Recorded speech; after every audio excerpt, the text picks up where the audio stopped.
Bonjour à tous et bienvenue. Ce lundi 24 mai, le président et le premier ministre de la transition au Mali, Ban Dao et Mokhtar Wane, ont été conduits sous la contrainte par des soldats au camp militaire de Kati, peu de temps après la formation d'un nouveau gouvernement. 9 mois après la démission du président Ibrahim Boubacar Keïta, le président et le premier ministre de la transition viennent à leur tour de démissionner. Et c'est le sujet de ce numéro de Ça fait l'actualité.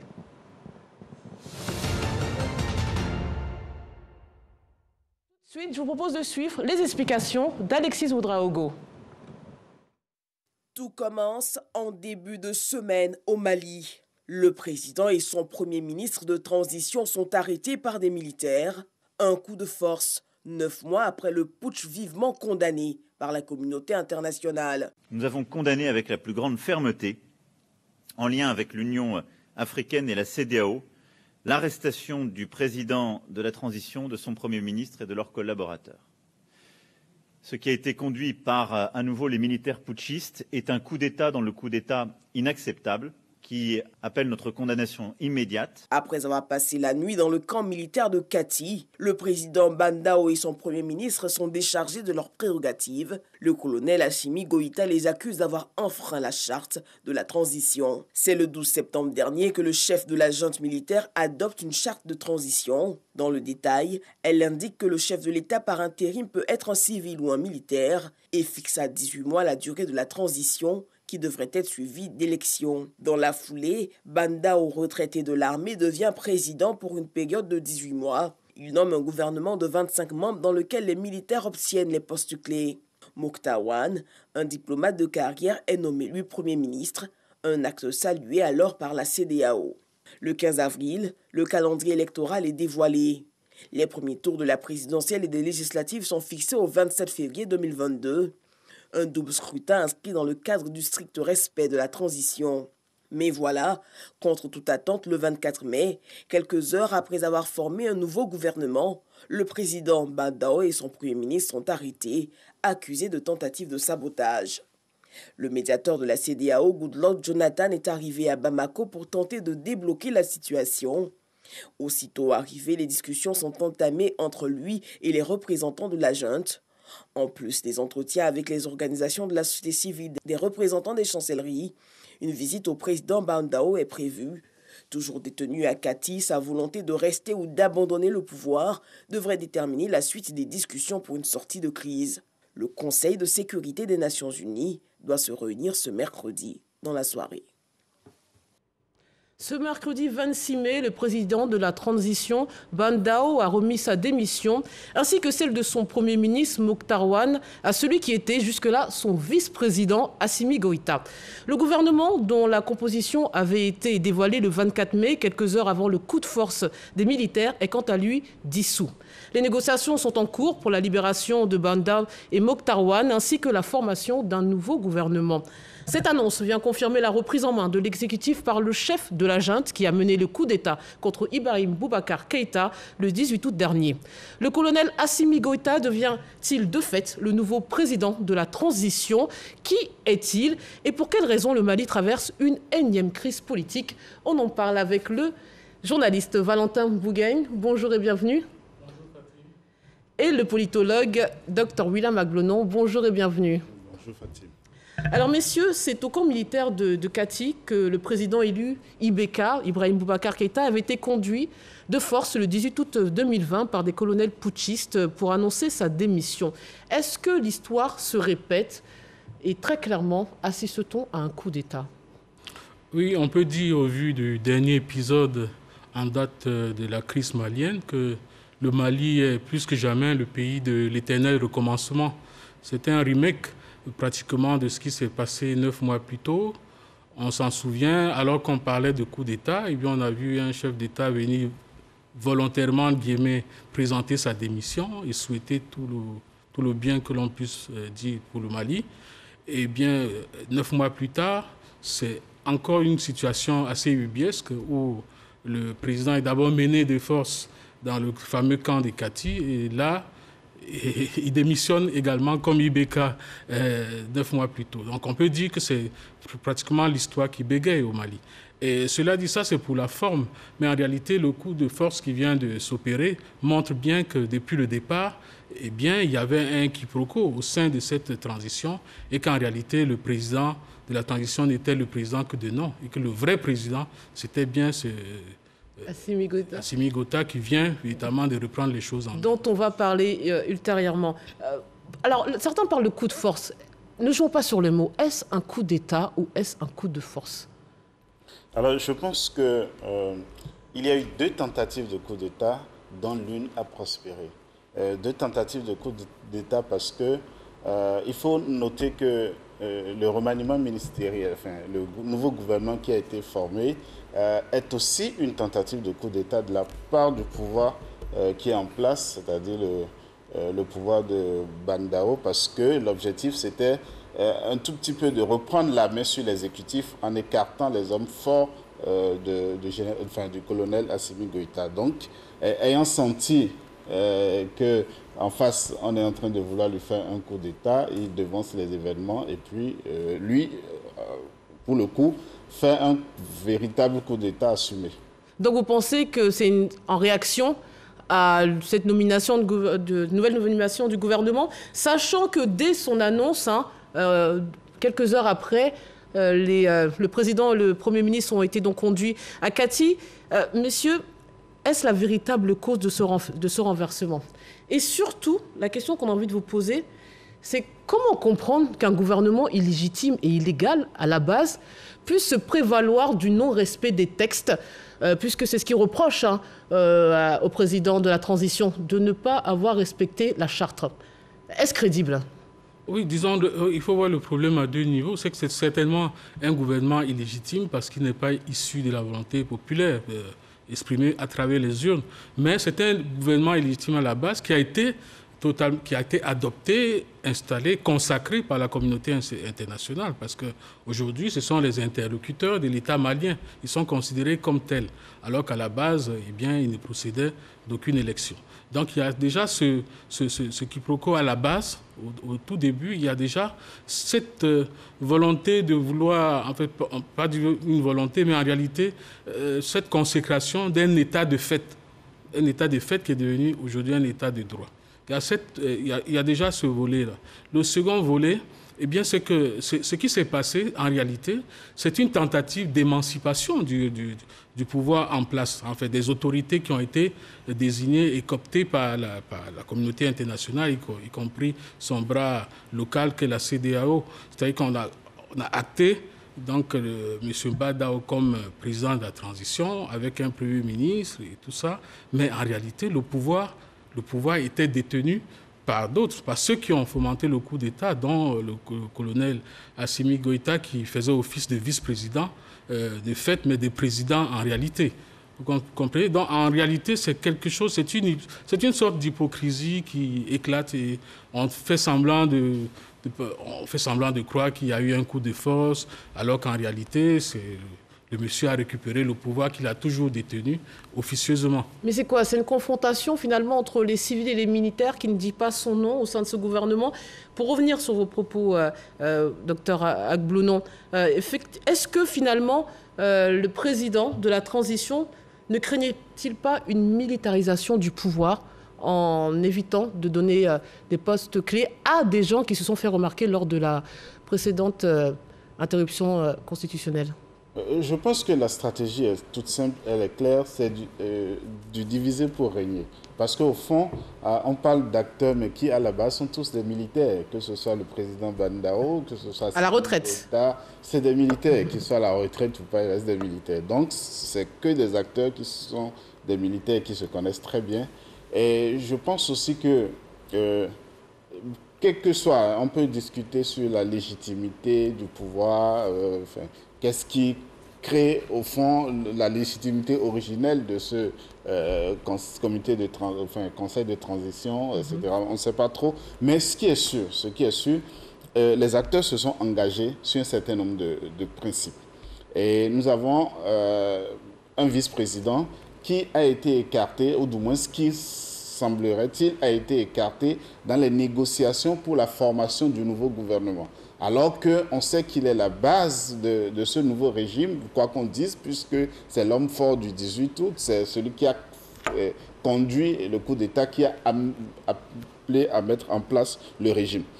La communauté internationale n'a pas réussi à l'écarter, donc on lui a trouvé un poste de vice-président, d'où en réalité il contrôle le pouvoir, comme le disait tout à l'heure Valentin, même si on met en place un pouvoir qui sert plus ou moins d'interlocuteur entre la communauté internationale et le Mali, parce que personne n'a voulu entériner l'idée que le pays soit dirigé par un militaire.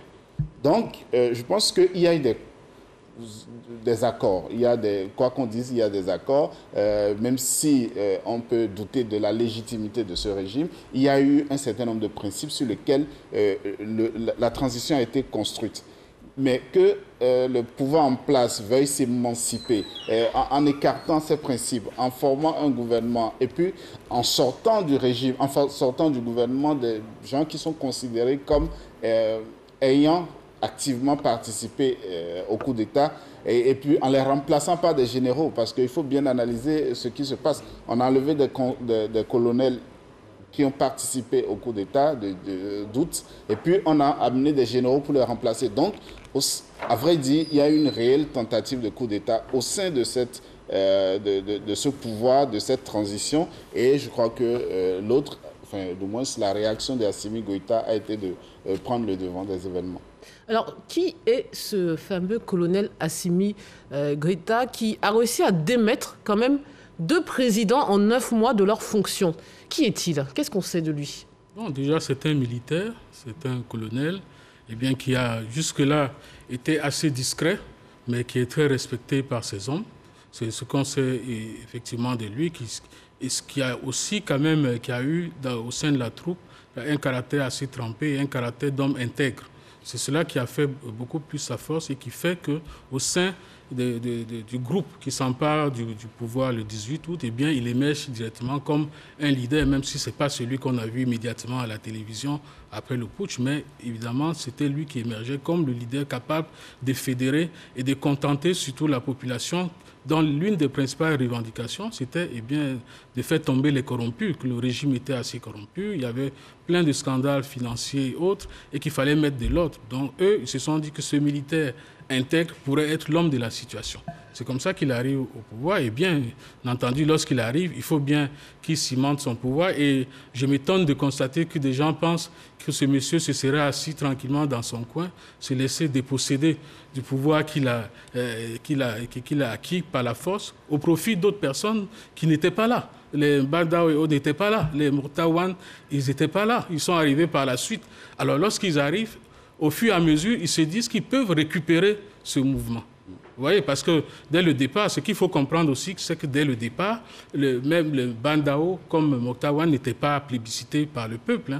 Les partis politiques n'en voulaient pas au départ, parce qu'ils se disaient que non, ceux-là, ils ne les connaissaient pas, ils ne les maîtrisaient pas, et qu'ils étaient venus en fait comme des profiteurs d'un mouvement qui a été mené quand même par des forces politiques et des forces sociales. Donc ces forces-là veulent aujourd'hui manifestement faire partie du pouvoir et faire passer leur agenda, voyant que le temps passe et qu'on risque d'arriver à l'échéance de mars 2022 qui était prévue sans élection, au rythme où allaient les choses. Mais justement, parlons du M5, ce mouvement qui est peut-être véritablement à l'origine d'abord des mouvements de gronde sociale dans le pays qui ont fini par devenir amener la démission du président sortant Ibeka. Pourquoi n'a-t-il pas pris une part plus belle dans la composition de ce Conseil national de transition? Est-ce que ce n'est pas, dès le départ, une grave erreur? Non, en fait, il y avait plusieurs raisons. Parce que d'abord, il y avait une incompatibilité des aspirations. Parce que c'est un mouvement hétéroclite au sein duquel les rationalités n'étaient pas les mêmes, les objectifs n'étaient pas nécessairement les mêmes, même si ils se sont tous retrouvés dans la rue. C'était pas des acteurs qui, à la base, avaient une même vision de la gouvernance du Mali. Donc, c'était difficile pour ces acteurs de pouvoir s'entendre. On se souvient de la figure de l'imam Diko. Oui. Et donc, il y avait tellement de rationalité, tellement d'incompatibilité entre les objectifs et les enjeux, que c'était difficile pour ce mouvement de prendre davantage de la place. Surtout que les militaires avaient quand même un argument à leur actif, c'est de dire, au fond, le problème malien est d'abord un problème sécuritaire. C'est d'ailleurs pourquoi, en allant chercher Bandao, on va chercher un ancien ministre de la Défense, en se disant, bon, c'est quelqu'un qui connaît la situation et qui a quand même eu le courage de ne pas être d'accord avec le président Ibeka, ce qui lui a valu d'être sorti du gouvernement. Donc je pense que la question sécuritaire a primé dans une certaine mesure tous les autres défis, et naturellement ça a donné davantage de poids aux militaires qui se sont taillé la part belle dans le gouvernement. Monsieur, j'aimerais qu'on s'intéresse à la communauté internationale et ses différentes réactions. D'abord, les institutions sous-régionales. La CEDEAO a dépêché l'ancien président nigérien, Goodluck Jonathan, sur place. Et c'est sous ses yeux qu'on a assisté, tous ébahis, à la démission du président de la transition ainsi que son Premier ministre. Monsieur, à quoi sert la CEDEAO ? Dans ce dossier, à quoi a servi la CEDEAO? Je dois dire que je suis moi-même étonné par cette espèce de cirque, de cinéma que fait la CEDEAO au Mali. Parce que la CEDEAO aujourd'hui fait partie du problème au Mali. On peut s'étonner qu'une institution qui a quand même combien d'années d'existence et bien plus ne pas percevoir. Déjà, au départ, il y a bien un mécanisme d'alerte et autres précoce qui existe. Ce mécanisme n'a pas fonctionné pour le cas du Mali. Et Dieu sait depuis quand le Mali est en situation conflictuelle et autres. Et de deux, lorsque le problème surgit, on ne comprend pas très bien la réaction de la CEDEAO. Aujourd'hui, la CEDEAO a essayé d'habiller un coup d'État en faisant croire que c'était des civils qui étaient au pouvoir. Bon, le cache-sexe est tombé et tout le monde voit bien qui était véritablement le principal chef à Bamako.